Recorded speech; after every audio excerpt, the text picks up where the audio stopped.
Welcome back to Lost Legacies. I'm Matt. And I'm Sam. Sam, how's life? It's good. It's pretty good. Nice. Yeah. Nice. What about you? How's your life? Pretty good. Typically, we have a lot to talk about because, we do these episodes like once a week. But it's only been a few days since recording episode 1, last week's episode. Yeah. So it's like, well, I haven't really I don't watched or anything else. Like I don't know what's basically everything's the same. Yeah, pretty much. Yeah, I was trying to think about that too. It's like, did I do anything? Did I watch or do anything? No, not really. I will say this. I forgot to bring this up last week, but in like the few weeks we had off, I started playing the new Call of Duty Modern Warfare, and now I finally have my PS5. Yes. Okay. It's cool. It's fun. I love it. It's really good, especially compared to like recent Call of Duty games. Like the campaign's really cool. But the reason I wanted to bring it up is because a good portion of it takes place in Mexico. Now, listeners, me and Sam, we may have the last name, Sam and I may have the last name of Jimenez, but we don't really have a lot of ties to Mexico or like those connections. Like all our family is here and have been here for several generations. Yeah. So I've never been to Mexico, but I have to credit the team, the Call of Duty team, whatever company or studio made this game, because a significant portion of the game takes place in Mexico, and it is so freaking beautiful. Like if you watch any Hollywood movie and they go to Mexico, there's like an ugly yellowish, brownish tint on it. You know, everything just looks dirty and looks hot. And like, no, this game, man, like they're showing the mountains and the rivers. There's this one level where you have to, of course, the police are corrupt, so they're chasing you down. And you have to basically escape through the Mexican wilderness. And I'm like, dude, this is so cool. That's cool. It. I love it. And even the way the cities look, you know, like, granted, it's Call of Duty and you're fighting the cartel. So the game, all the Mexico stuff is hella violent. But it's so beautiful. You know, the buildings and everything. It's great. There's one level which is like a nightmare because you're shot, you have no weapons, and you have to like sneak around this little Mexican city at night while these corrupt soldiers are looking for you.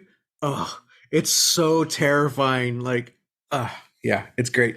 But visually, it's gorgeous.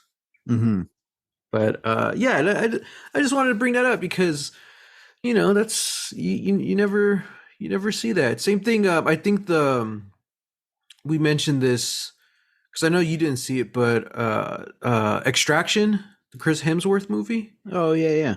I don't remember where it takes place, but once again, it's portrayed like if you watch the behind the scenes photos, beautiful green trees everywhere, blue skies. You watch that movie. No, man, it's a dust ball city. You know, everything's dirty. It's some Middle Eastern city, and you know, a lot of films do that with that as well. I'm like, geez. Yeah.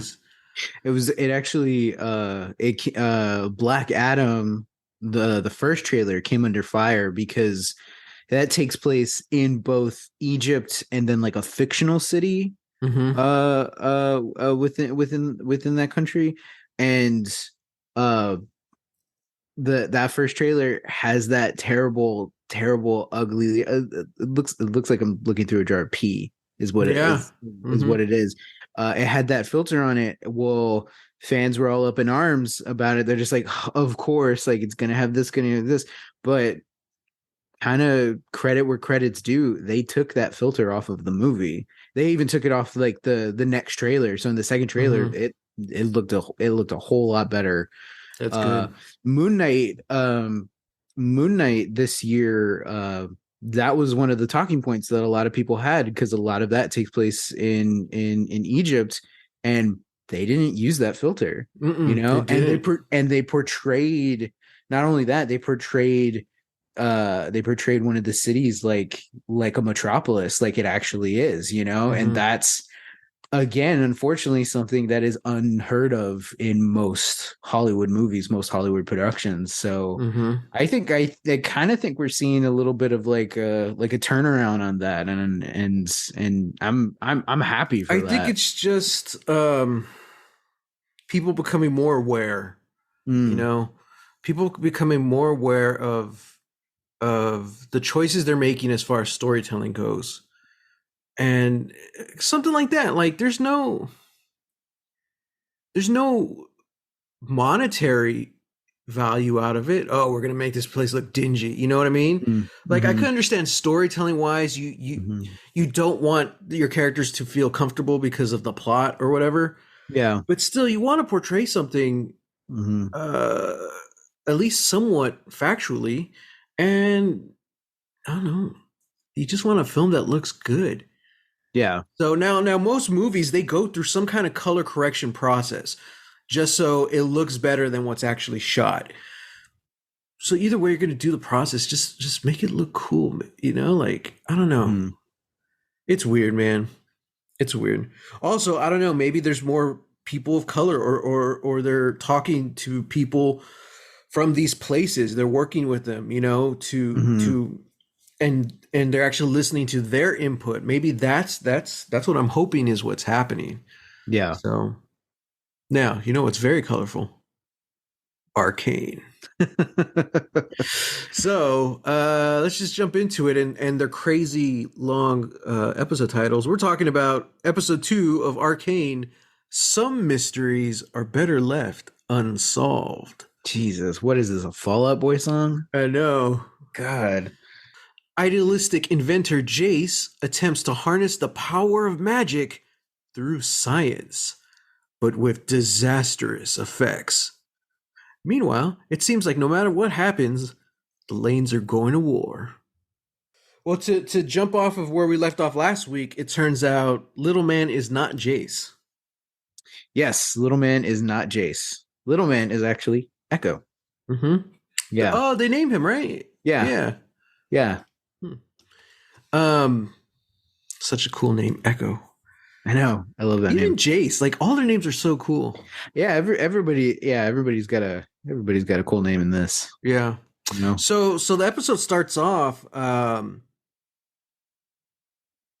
It kind of a flashback because it's not really flashback. We're just seeing the events from the first episode, the heist, but Mm-hmm. from Jayce's perspective because that was Mm-hmm. his place. It's Yeah. revealed, and you know that was his lab that got blown up. Mm-hmm. And after that happens, then we actually get Jayce's flashback. Uh-huh. Okay, Sam, go into it because I feel like this compared to episode one. Episode one felt like it was kind of world building, but it was very much about our story. These are our characters. This is the location. Episode two really expanded to world building. Yeah. Yeah.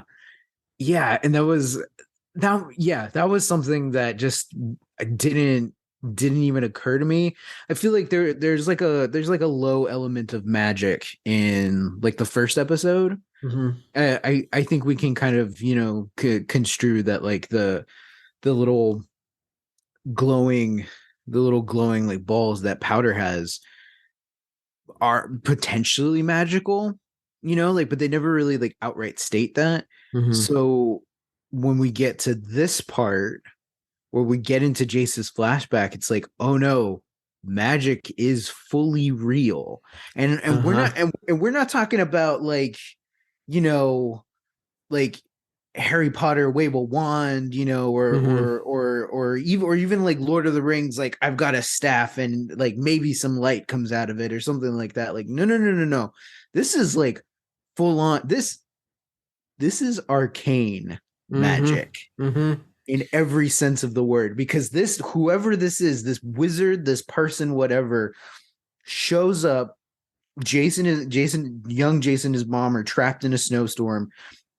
Her mom, his mom looks like she's dying. She's gonna die, and this wizard, somebody comes out of the snow, holds up this glowing crystal, and immediately starts like writing sigils into the sky Mm-hmm. and does something that saves them. I was trying to figure out because okay, I saw it the first time. I saw it a second time yesterday. The whole episode? The whole episode. Okay. Yeah. Yeah. Cause I was this is interesting because this is one of those shows I feel like I have to watch it at least twice before we record. Because I missed I feel like I missed a lot of stuff. Mm-hmm. Cause yeah, like when that happened, I think I was just mind blown the first time seeing it. The second time, I have no idea what happened. Did this wizard like did he just teleport them to like a different place? Or did because here's a couple of things that happen. He starts writing sigils in the sky. Jayce and his mom levitate into the air, and then all three of them disappear, right? And then they go on this like really quick 2001 A Space Odyssey, like tunnel of light, all this thing soaring, beaming around them. The wizard like shows up in the expanse of the cosmos, holds out his hand, and then there's a planet with a moon that show up in the palm of his hand. Call me crazy. Is that Earth? Because it looks like Earth. I have to go watch that.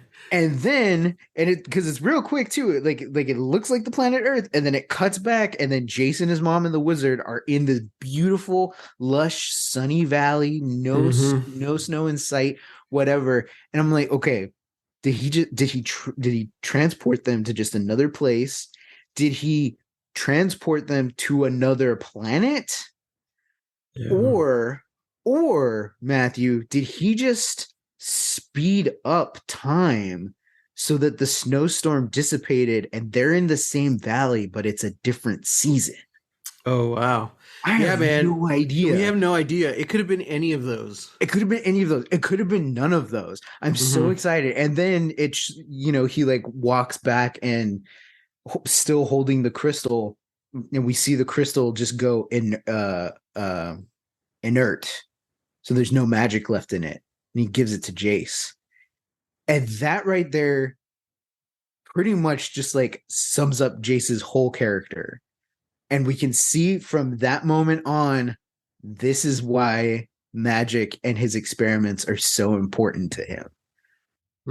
And yeah, that's the rest of the episode. The rest of the episode is everybody calling into question, like, no, magic is bad. No, magic is bad.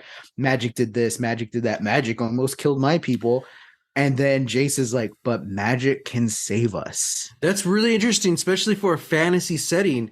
This entire city is anti-magic. And they allude to magic in the wrong hands. So essentially they don't really mention it too much, but they said this city was built to escape magic. And that's really fascinating, because last week we were talking about how this whole city is about innovation. What does the rest of this fantasy world look like when this city looks so, I don't know, quote unquote futuristic compared to fantasy settings we usually see? Anything, I mean, Harry Potter, Lord of the Rings, they don't have skyships, Yeah. Even something like Critical Role and D&D, like there's a lot of cool stuff, but even then, like now that we've seen episode 2, it's like, wow, so everything they built, that was without magic, which is very impressive. So yeah, man, I don't know. Yeah, but yeah, Jayce essentially loses everything because of Vi and Powder's heist going wrong, and he's possibly even going to commit suicide, and he's stopped at the last second by Victor. So that's going to be interesting. There's a new little friendship there, because let's talk about the reveal of, like, I don't know, is he the head of the council? I guess. No, he's the head of the academy. The head of the academy. What's his name? Professor Heimerdinger. Heimerdinger. Yeah, I don't know what race this guy is. I don't. Yeah, I don't know either. He's just a little like fuzzy gremlin looking dude. You know, comes Mm-hmm. up and he's got this really high pitched voice. He's only like 2 feet tall, talking about magic and like don't tell the council about magic, and then saying like one of the coolest lines is like I have the burden of, oh dang it, what does he say? He says something along the lines of like, I alone carry the burden, and that burden is time, or that burden is memory, or something like that. And Mm-hmm. it does like a quick little flashback to like a painting of some arcane being floating in a sky above a city while like people are fleeing from that city, and he's just talking about magic in the wrong hands hurts people. Mm-hmm.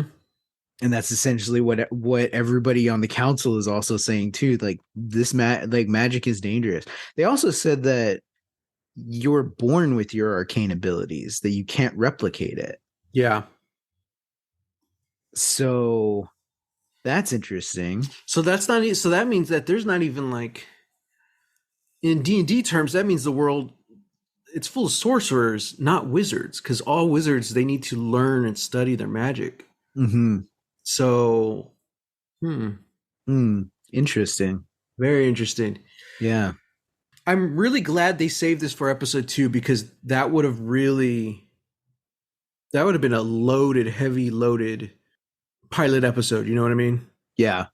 Yeah, and I think because it's like what's more important to the story is Vi and Powder and their relationship. Mm-hmm.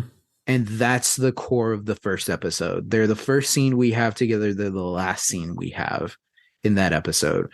And the whole time is about them and like their relationship and how their relationship sort of spins everything around them. It's like Mm-hmm. Powder means so much to Vi, and she's willing to let slide a lot of the stuff that Powder does. She's still like, she believes in her, really truly she does, but Powder's just not up to the task that these other these other runners are, these other thieves are. Mm-hmm. um so yeah, and then that continues to be like called into question in this episode.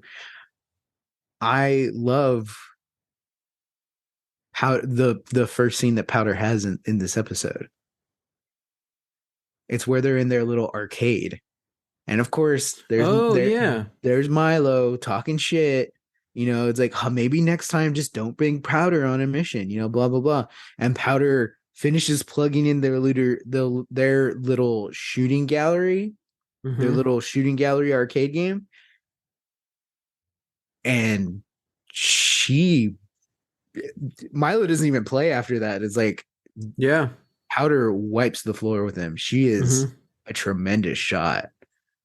Yeah, and I love because that whole scene, she doesn't even talk. Like, Mm-hmm. and that's perfect. You see like her reaction. You see all the quote unquote acting just in her facial expressions, Mm-hmm. which is just a credit to the animators, man.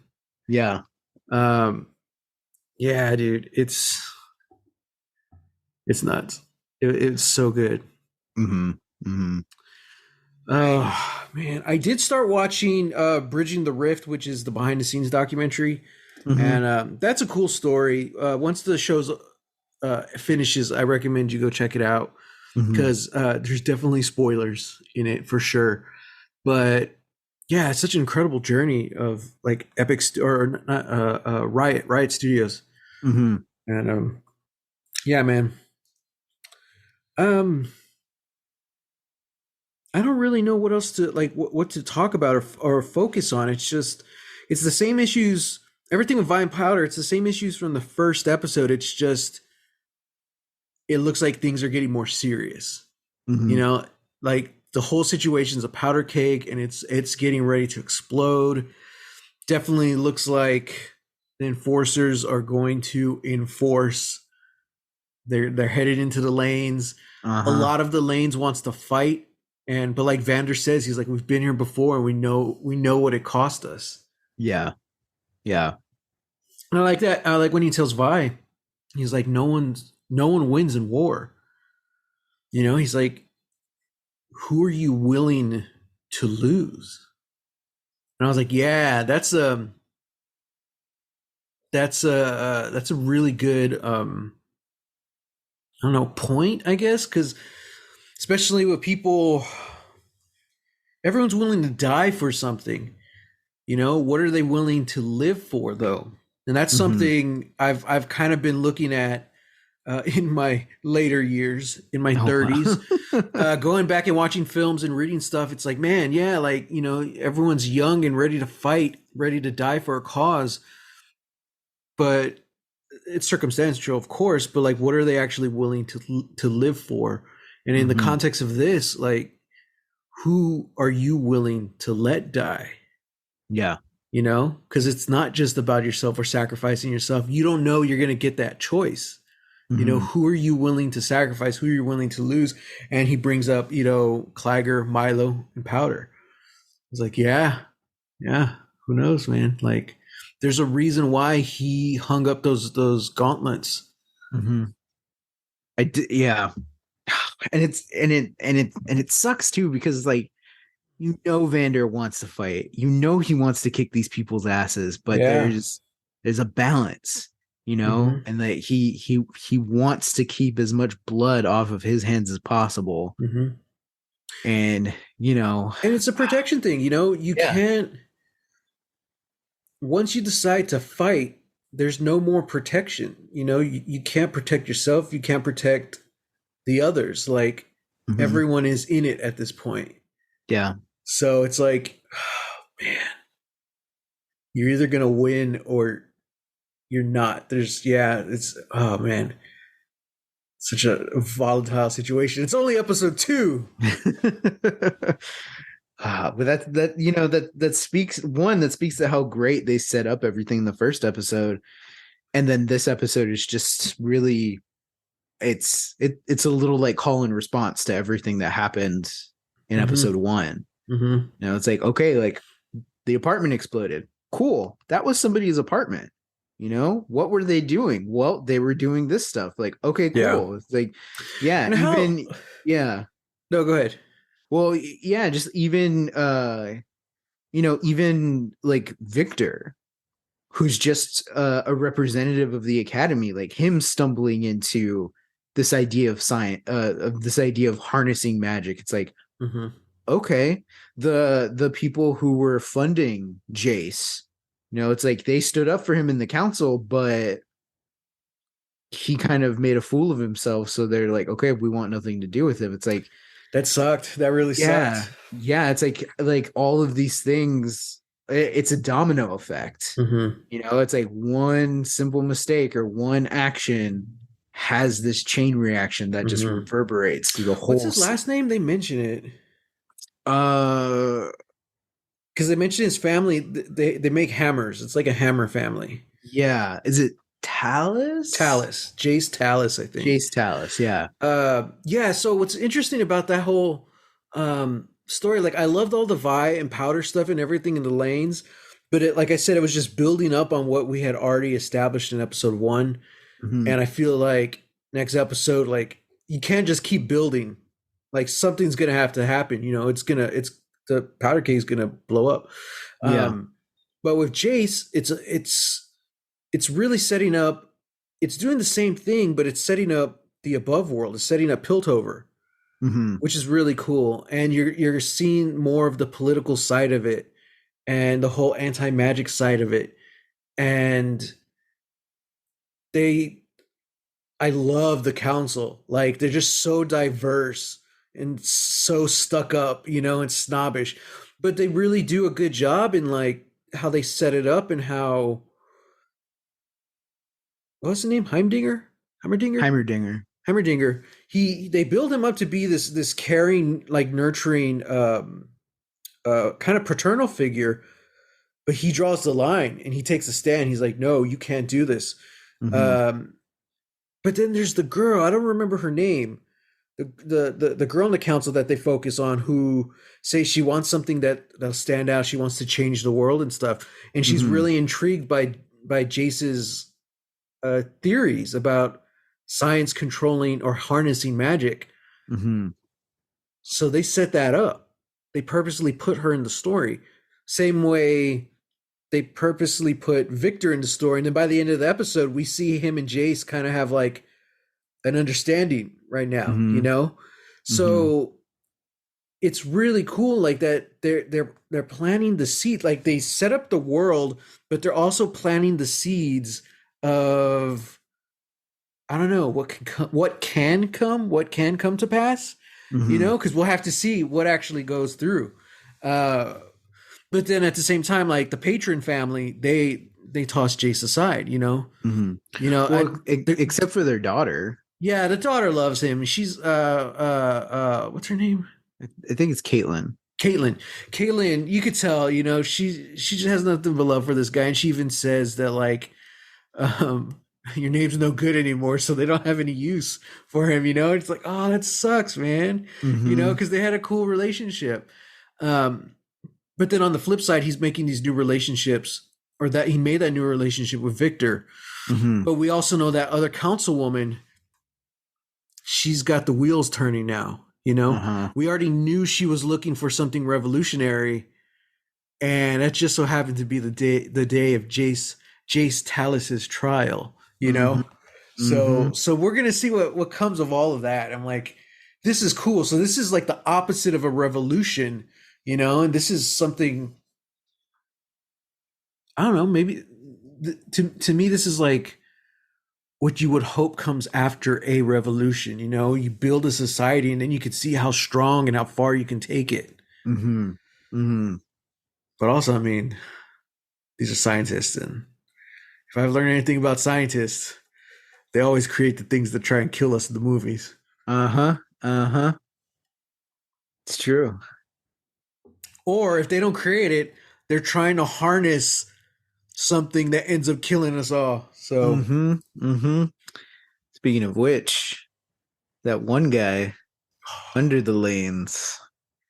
the bully kid from the first episode, right? Uh-huh. Uh-huh. He essentially gets told the way of the world, you know? Mm-hmm.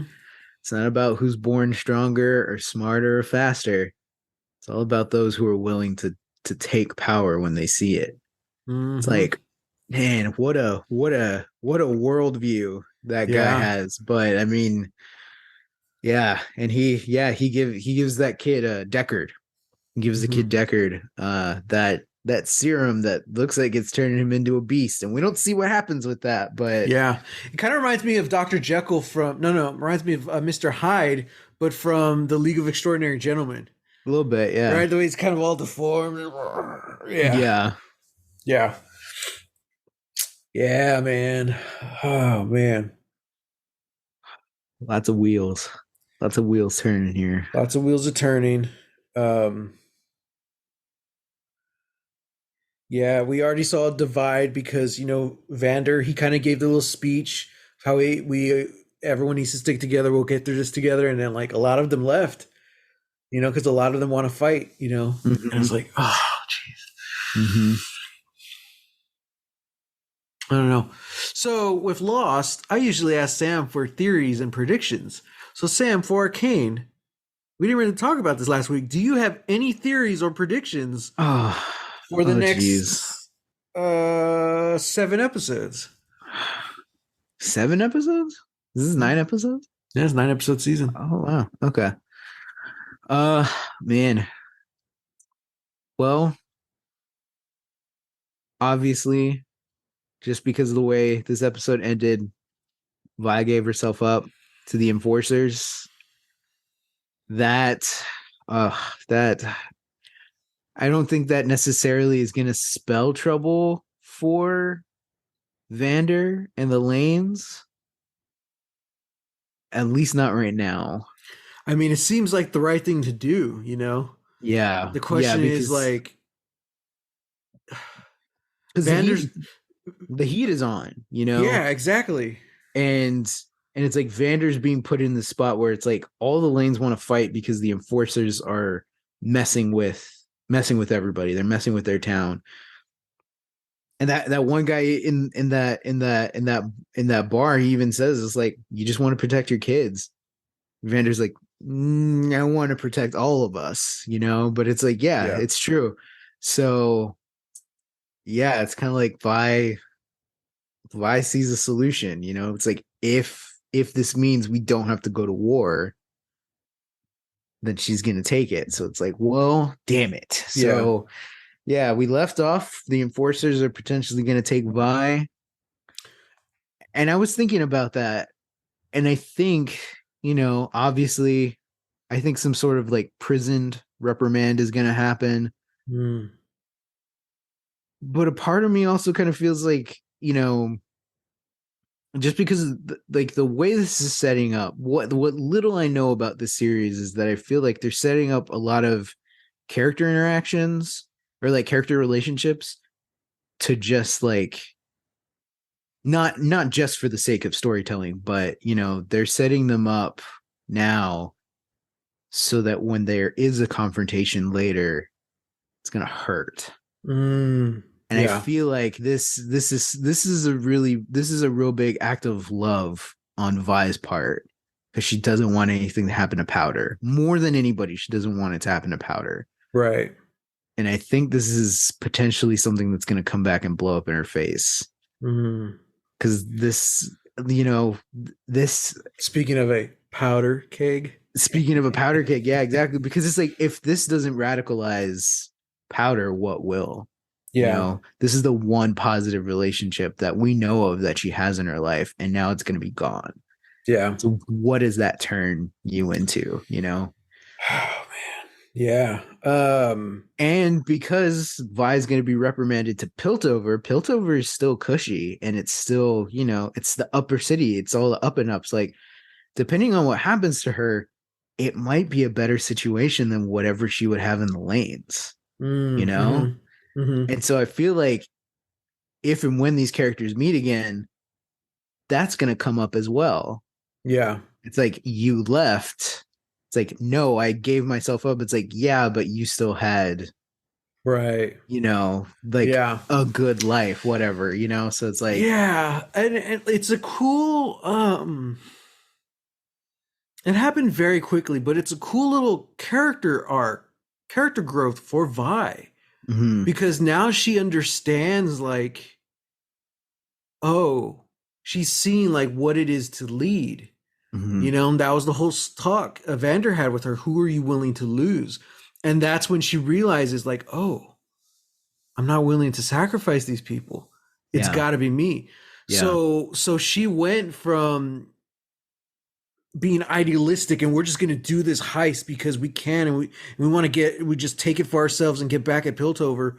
And that turned into just the circumstances that she created on accident, of course. But those circumstances led her to this place where she's like, oh, it's not worth it. Yeah. It's not worth it. I did it. Yeah. Take me. And I'm like, oh, damn. So it went from like Vander telling her to her basically figured it out for herself, in the span of 2 episodes. And what, like the span of 2 days, maybe? Yeah, potentially. They want I don't even think they mention what the enforcers are looking for. I don't even think they know. I think they just know that Jayce had a lot of dangerous stuff that was gone. It wasn't just destroyed. There's stuff missing from his place. Well, they don't know that either. They don't they know things are missing, but they don't know what is missing. That's what I'm saying. That's what I'm saying. They know, because they even say that after Jayce's trial's over, when they're talking to the enforcers, they're saying like, this was dangerous stuff. And like, we need to find out who did this. So that's what I'm saying. Like, they don't know what they're looking for, the enforcers. It's mostly just who they're looking for. That's what the council tells them. And then that's what that enforcer Marcus is trying to find. It's like, no, like we're looking for these individuals because of what they did and what they may have. Yeah, because this is because the council are involved now.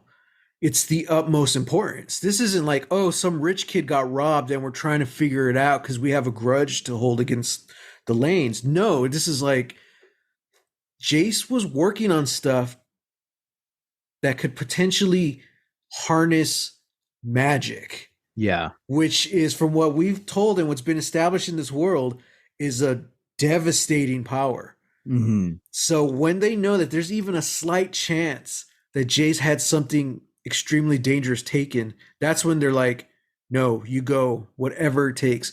And that's why even they that was the whole thing with uh I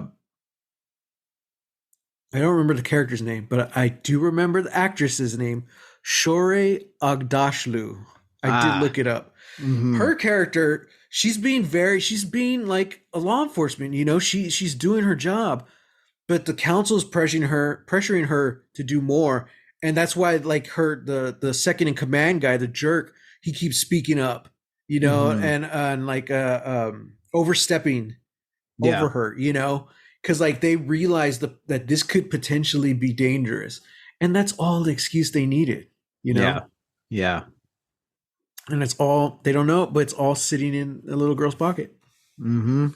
Mm-hmm. Damn, dude, like the scene with the guns, the toy gun, like she's just killing it. But then when she's telling Vi, like her grenade she made, like Uh-huh. what was one like? Well, I think she made some smoke grenades, and she's like, and this one has nails. I'm like, oh my Yeah. god, Yeah, which is like the one that she threw, Mauser, the one she yeah, threw in the first episode that had a couple of nails and tacks in it, but yeah, it didn't work.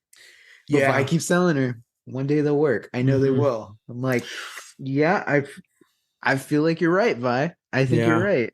And the but consequences will be devastating. yeah, and Vi got her little bunny down, and she gave it to Yeah. Powder, and that's Yeah. that's kind of when Powder realized it too, like. No, Vander. Well, shit. Well, Powder had a look though. That's the thing. That's why I think sets up the whole final scene because it's like, okay, cool, whatever. But like, I don't know. I don't know if Powder's just looking at it because she's like, oh, she pulled it down, Oh, that's or right. is it I because forgot she about gave it that to moment. me? Yeah. Because that's why Powder's at the bar alone. Mm-hmm. Just looking all down and depressed, and then that's when Vander gives her the drink or whatever, Mm-hmm. and he sees the rabbit, and then he's like, oh no. Mm-hmm. And that's when we see Vi in Benzo's shop waiting. Mm-hmm. I'm like, oh, dude. With that sweet ass song. Oh, Like, such a good song, man. such a good song. Like, yeah, and like immediately, like set like second time I watched it, as soon as it came up, I pulled out my phone, I Shazammed it, and of course it's like it like such and such off of the Arcane album. And it's like, Yeah. so so what? They just made their own music label too, specifically for the show? No, they already had it. That's what I was talking about last week. They Okay. they were already Okay. making music videos and they were working with musicians. And they're like, well, why don't we just make our own a record label? Because Mm-hmm. if you go on Spotify, there's so much League of Legends music that's Mm. theirs, and Mm-hmm. they collaborate with other artists. They have their own like K-pop group. I think it's K-pop. Wow. So it's essentially like five of their characters, the five of the female characters, and they basically made like a group out of them. Wow. So they have music videos and everything. I okay.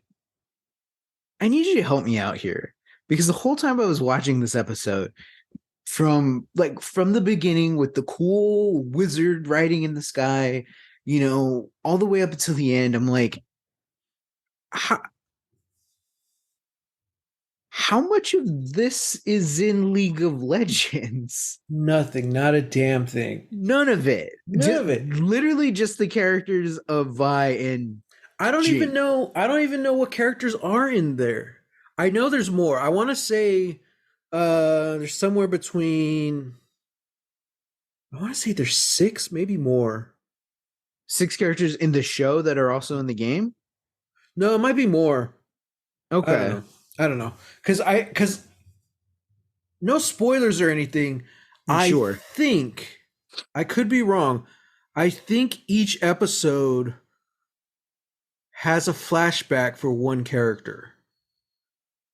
So Okay. like last week's, it was kind of a Vi Powder M powder. flashback. Yeah. This week it was Jayce. I know Hmm. one character for sure who's in the game who doesn't get a flashback, so it's not 100% right. Okay. Which we'll get there probably by the end of the series. Like I'm kind of interested why this character didn't get one, Hmm. but I also have theories why. Um, so okay, so maybe there's more like 9. There's like 8 or 9 characters that end up in the game. Oh, well, here I don't know if this is a spoiler or not, but this is what I think. Just watch the opening credits. Okay. If you watch the opening credits, I think those are the characters from the game. I'm not sure, Ooh. Okay. but yeah, cool, bomb ass opening credits though. I love it. Oh yeah. Yeah. Yeah. I am obsessed with those opening credits. I I love, I don't know, I love the whole idea of like statues and having Mm-hmm. statues, as like the figures that you're going around, but there's always got to be something, going on with them, like some Mm-hmm. light emanating from them, or somebody in like a Mm-hmm. cool pose or something like that. That's like the end of Avengers Age of Ultron, where Mm-hmm. they're all in like it's like the marble statues of Mm-hmm. everybody, and then when you like they like slowly pan out and it's like this big, looks like a very just like a, I don't know, like a Renaissance sculpture, of like the Yeah. Avengers fighting Ultron. That's kind of what this reminded me of. Like Yeah. this man, bring back cool opening credits. Yeah. I love Lost. I love Lost a lot, and I think Mm-hmm. the opening credits really sets up like how it feels. It's very mysterious, but like I love a good opening That was credit. also a show that aired on television though. True, I think that's part of it. But true. House of the Dragon, they don't have opening credits, do they? Yeah, they do. Oh, they do? Yeah, Okay. they have the same song. They have the same theme song as Game of Thrones, Oh, but really? they have a brand new opening credits. It's a little weird, because essentially it's just like these like rivers and fountains of blood that are Mm, all just like flowing down through this like yeah. cavernous structure, and it's like all of these little like twisting knobs and stuff sort of turn it's nothing like the OG show where it was like the Yeah. whole map and stuff opening up, but it's a little more evocative You of see, what this I show feel is like they doing. have brought opening credits back because I mean, there's so many good shows that like have like opening credits now, whether they're cool or not, that's kind of up to you, you know? Yeah, But yeah. because I mean, I think a big part of that too was Game of Thrones, probably because like Westworld, that was when Westworld came out, they're like, man, these are some cool opening credits, which Hmm. it's canceled. Did you hear? They canceled Westworld. Yeah, I I did was hear like, that. I was gonna catch up one day, but now I'm like, I don't think so. Mm. But I saw up to the second season and I really enjoyed it. yeah. I Um, I think Rings of Power also has opening credits and they change every episode, which is cool. I have not caught up with it at all. yeah, me either. So, because I tell you this, dude, the first 2 episodes, their opening credits, they're completely different between Hmm. episodes Okay. because the second one was all the dwarves. It was the sound, it was the vibration. You remember I thought, that? yeah, but that stays through. I saw up to episode 4. Like that stays in Really? episode 3 and 4. Really? Because Yeah. that wasn't in the first episode. Huh. I didn't think so. I'll have to go back and watch it. Yeah, I gotta go watch it now. Yeah. So, Okay. I think mostly what it is like from like, I don't know, just from like Netflix shows. Because I feel like, and really, really, a lot of this, I just have like a beef with like the Marvel Netflix shows that they were doing. Because like a lot of them were cool, but I feel like a lot of shows after that tried to like get that same sort of feeling. Like the Daredevil intro. Daredevil intro is really cool. Jessica Jones, it takes a little bit, to like ramp up, but like it really does encapsulate like the world that she's in. I think Luke Cage has like the best one. But that Uh, was that era, because well, we've talked about this before, because like that's also Star Trek came off of that with yeah, Star Trek Discovery, and for some reason Star yeah, Trek Picard as well. I'm yep, like, whereas if you look at Strange New Worlds, which I haven't watched, but I have seen the opening credits, it has a much more traditional Star Trek sound to it. uh Same thing huh, with Lower Decks, which is the animated series, yeah, and but is yet somehow the most Star Trek of them all. I was like, dude, this mm-hmm. is brilliant. So I think also technically Westworld was like that. It's just very slow, but it was an actual song that they were using and like adapting. Yeah, So I'm hoping we're moving away from that, because look at Moon Knight, look at Miss Marvel. I think their credits are at the on the end credits, all the Marvel shows have their credits at the end. but they're very unique, and I really like their styles. Mm. I wish they were at the beginning though, because most people turn it off by that point, or they're fast forwarding to find like a secret scene. Yeah, yeah, You or they're know? just fast forwarding to get to the next episode. Yeah, I was like, put that at the beginning, man. Yeah, Use those yeah, cold openings. yeah, yeah. I mean that's been my thing too with the movies, because they do the same thing, and they Mm-hmm. they kind of started doing that. Uh, yeah, I think they really started doing that with Iron Man.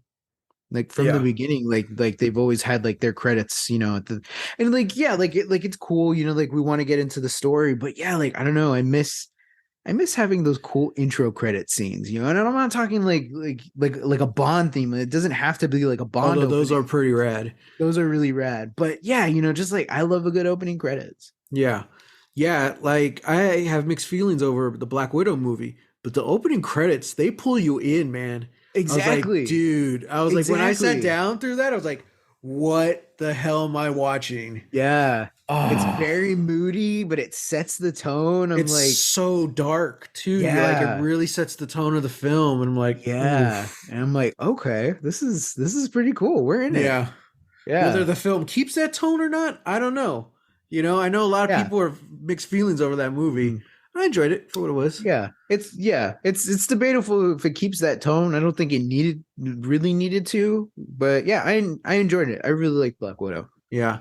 Yeah. I wonder if they're going to kill off any of the Thunderbolts. I don't know. Because Taskmaster is going to be there, right? Yeah. Yeah. And Yelena. Oh, and what's the Russian guy? Oh Captain yeah, Russia? yeah, Red Guardian. Red Guardian. There we go. Yeah, David Arbor. Yeah. Honestly, I feel like if they are, it's gonna be him. Don't kill Which that guy. Don't which kill David Harbour. which I don't think they again, that will. was my whole thing with the Black Widow movie. I was like, I feel like David Arbor's gonna die, but then spoiler alert, he didn't. So I was like, Yeah, I oh, think I cool. think um what's coming first? Thunderbolts? Is that coming before the new Captain America movie? I don't think so. I think the next one. I think the next Captain America movie is coming first. If that's the case, I think they might kill off US Agent. We're assuming Maybe. anyone's gonna die. That's If true. you Yeah. know, they Because this did. isn't Suicide Squad, No, it's like this is not. They completely did say different. that it was gonna be a Civil War type story. So I'm thinking the Thunderbolts are actually gonna be fighting themselves, or another group that they haven't announced. Oh, Like, because we don't really know who the villain's gonna be. yeah. Yeah. So I don't know. I don't know. U.S. Agent. I mean, I Oh, like that they're. Ghost is in there. Oh, Ghost. Oh, please don't kill Ghost. Oh Please don't kill man. Ghost. I think Don't she's one of the most underrated villains I do of the too. I think MCU. she's great. And I love Hannah John Kamen. And I'm just like, Uh-huh. please, please let Uh-huh. her actually kick some ass.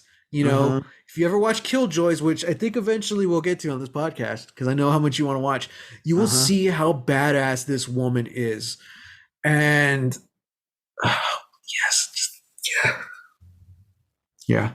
Is Zemo in there? I think so. Yeah. So. I think Zemo's in there. So I feel like Oh, some of I these don't villains have been around enough that like I think Zemo's time for him to go. Because if we keep him around any longer, we might start liking him, We'll see like in the in Falcon Winter Soldier. yeah. We'll see. That was the thing too. Like he showed up in one movie, Civil War, didn't talk about him, and then he shows up in Falcon and the Winter Soldier. We all kind of fell in love with him. We're like, hey, this is great. Yeah. You know, and you know, now potentially I think he's gonna be in Thunderbolts. So it's like, yeah, here's the thing, like he never had the chance to be the villain that he's meant to be. Yeah. You know, because like he has a very like, you know, traditional sort of villain route in the comics. You know, a lot of it's just based off vengeance and, you know, like my ancestors, you know, blah blah blah, all this stuff. And I like how they've set him up for this, like for this series. So yeah, like I just kind of want, you know, I just want him to be like a proper villain at least one more time before you end up killing him off or throwing him across the universe or something. I know. You know? I know this is bad. I'm just trying to consolidate. I'm trying to get the least amount of things to watch. You know, I'm like, how many more stories are we gonna get? How many more spin-offs are we gonna do? Like, what plans do we have for U.S. Agent? You know, like, I don't know. But yet we only get one movie of Ultron. You know, yeah, yeah. So I don't know, man. I want them to end some storylines so we can keep moving and focus on other things. So what we need to do is scale it back and do something like Arcane. Instead of teasing all 100 characters of League of Legends, we'll focus on 9 and we'll give them a really good solid run of episodes. Hey, I mean, like I'm down with that, you know, and you know, I think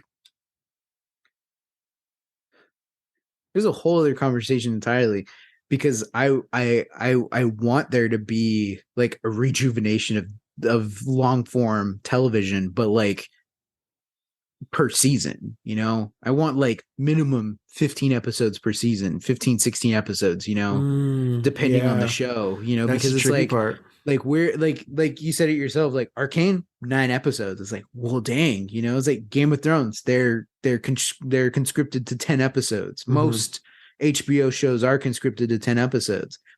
Even in the end of Game of Thrones, not even. It was like 8 or 7 or something. Yeah. And so it's like, like here's the problem. Here's a problem. I know we're kind of going off in like some tangents and spitballing and all this stuff, but like, hey, that's what this show's all about. That's true. There's so many people that misconstrue what a filler episode is. Because when you talk about television, when you talk about modern television, a lot of people will say like, oh, well, a lot of old TV shows was just filler, you know, like it does nothing to the plot. It does nothing for this or that, whatever. And it's like, I feel like everybody's missing the point of shows. This was in like a Twitter thread that was talking about sitcoms, which I think is a bad idea to talk about filler episodes of sitcom because it's all situational, you know, it's whatever. But a lot of people apply that to anime. They apply it to shows like Supernatural or Buffy. Sometimes even old Doctor Who. And it's like, well, not old Doctor Who, but like Doctor Who circa 2005, you know? Yeah. Like it starts to become a thing of like, I only want to see the episodes that have these characters and move this plot forward. In a 22 episode season, maybe that's 6 or 7 that really focus on those main plot points for the whole thing. So it's like, you know, you're missing the point of these shows and those episodes that aren't plot heavy, you know, or don't have all these like big plot points for the overarching season. It's all about the character. You know, that's what freaking first season of Lost is. We have no idea what the plot is. The plot is that these people are crash landed on an Mm-hmm. island trying to survive. That's Yeah. it. Every episode after that is just something else, another little thing to keep going. So it's weird because like you want to say because what is the world like? What does it mean when you say serialized?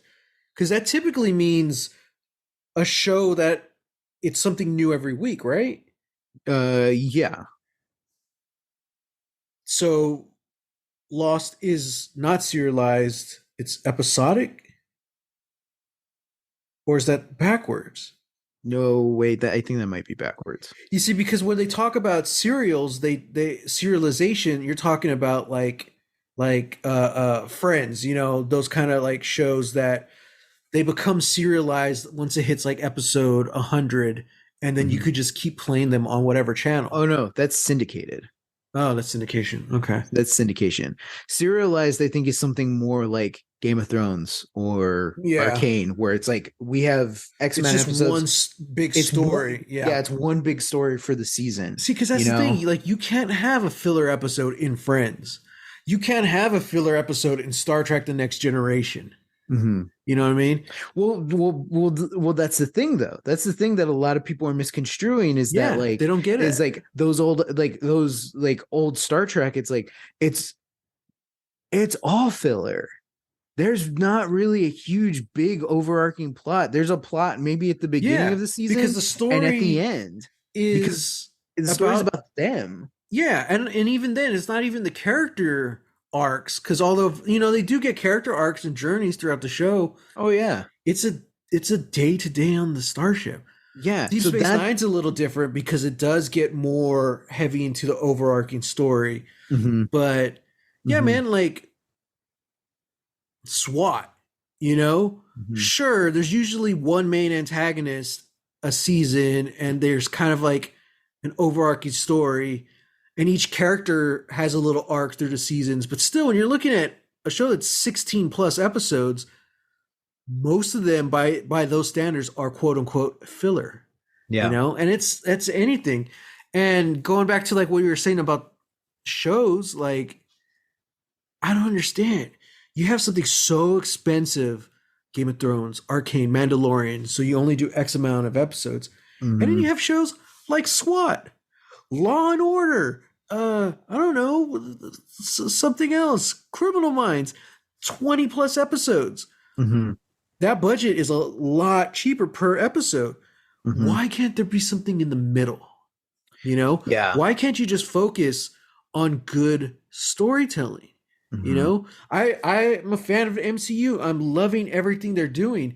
I don't need a show where each episode costs $1 million. You know, Yeah. why can't you cut that in half? It's my same problem with Bullet Train. Like I said, you could have made Bullet Train with a quarter of the budget, and I think it would have been a far better, more hardcore movie. Mhm. Why can't you do Mhm. that with the television shows? Mhm. Well, because for one, stuff like Not all of them, because some of them, yeah, like WandaVision, I don't think you can do a cheap version of WandaVision. yeah, You yeah. know, Same thing with I I think any of the Star Wars shows, you're just running into problems there because it's like one, it's the nature of the franchise, yeah, and then also it's just like there's visually expensive. it's visually expensive. Yeah, that's why it took us so long to get The Mandalorian, to get a Star Wars TV series. Yeah, Something that was always regulated to either the big screen or video games, you yeah. know, in terms of like visual media. So, yeah, something like I think there should be something in the middle ground, something that's I don't know, maybe 13 episodes, you know, which like that was the length of all of the Netflix Marvel shows. But Which with I that, honestly think was too long. I think it was too long for some of them. I think that first season of Daredevil and maybe that first season of Jessica Jones, I think those two were the perfect length for those stories that they were telling. Yeah. I think every subsequent season and series after that had Hmm. to construe to the 13. I think it was uh uh I think they really just had to fill time. Yeah, and then something like Defenders, yeah, it it's way was too only short. 8 episodes, Yeah, and yeah, it was a little hodgepodge. yeah, but I'm saying like Walking Dead has usually 16 to 18 episodes, and now because it's their last season, they have like plus 20. Mm, But like despite what you think of that show, visually it's a quality show. Now hmm their graphics are different. A lot of hmm the shock and visual comes from the walkers, and a lot of that is visual prosthetics, stuff like that. So it's hmm it's different than making a show that's CGI heavy. But it's like, why can't you just give us something? And this isn't aimed at Marvel or anyone in particular. Like, it's just out there in general. Why can't you just give us something with a good heart? That's the key to everything. You tell a good story, and it doesn't matter what it looks like. We yeah, could go back and watch Buffy and Angel and still fall in love with those characters. CGI is not up to date with our standards now, but we still love those characters. yeah, Um, yeah, yeah. Well, honestly,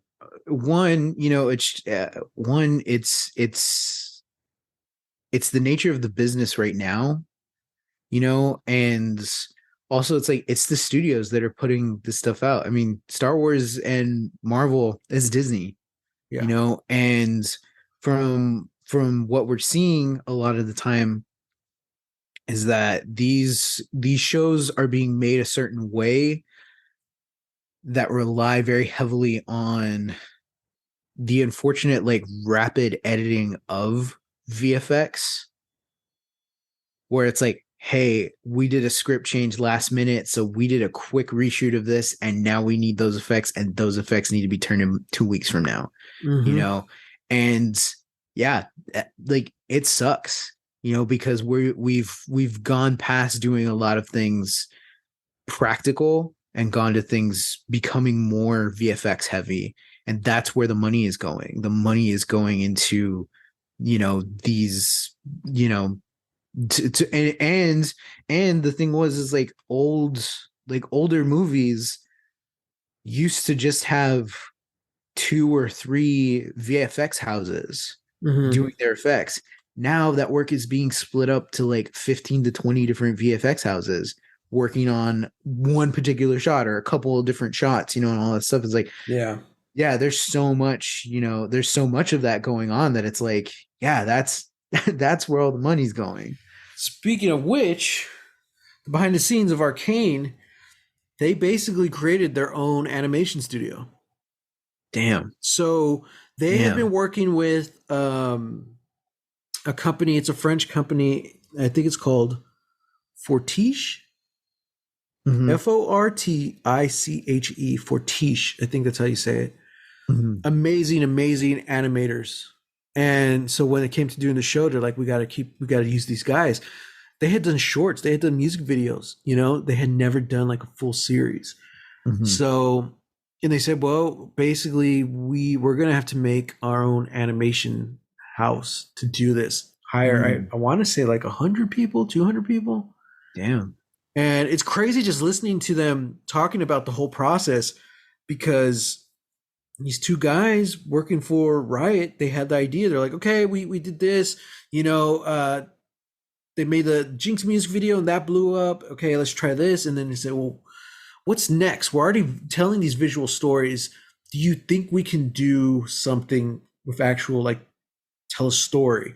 Do you think we could do drama? Can we do something where the acting looks real? So, like, can you give me X amount of money to try it? Okay.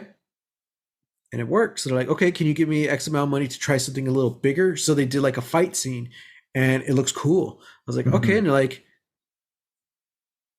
I think we're getting serious about doing this, and everyone's like, oh, I don't know. This is super like going to be super expensive. It's gonna have to be right, because the history of video game to film adaptations have always sucked. So they're like, if we fail, like, this is going to be bad, especially because we're doing it ourselves. So we have to make sure it's right. So they did everything themselves, and like, it's just And like one of the heads of the company was like, yeah, so we start thinking like, okay, we're going to need to make an animation studio. How do you make an animation studio? It's like, what? Like, exactly. So they are doing it, figuring it out as they went. And what they turned out was incredible. So, yeah. Everyone, thanks for listening. We really went off this episode. But that's a little of what you can expect from Lost Legacies. We got lost. But yeah, if you enjoyed it, like, subscribe, rate, review. Hit us up on Twitter at #LostLegacies. For however long Twitter is still around. Here's the thing. Twitter's going to be around. It's who's on Twitter. That's the problem. Yeah. I'm already noticing difference. Yeah. I'm getting a lot more bots following me now. I thought this was supposed to lessen, so I don't know. Yeah. So for now, we're still on Twitter. We'll see what happens in the future. Yeah. You can always find me at Twitter at _Matt Jimenez or on Instagram at Holy Hand Grenade of Antioch. And you can find me on Twitter and Instagram at Reel, that's REEL, Texas Weirdo. I guess we didn't figure out a new sign off. I know, we didn't. You get Arcane or no. I don't know. They don't really have like a catchphrase or anything in there. All right, guys. Get lost. Get lost.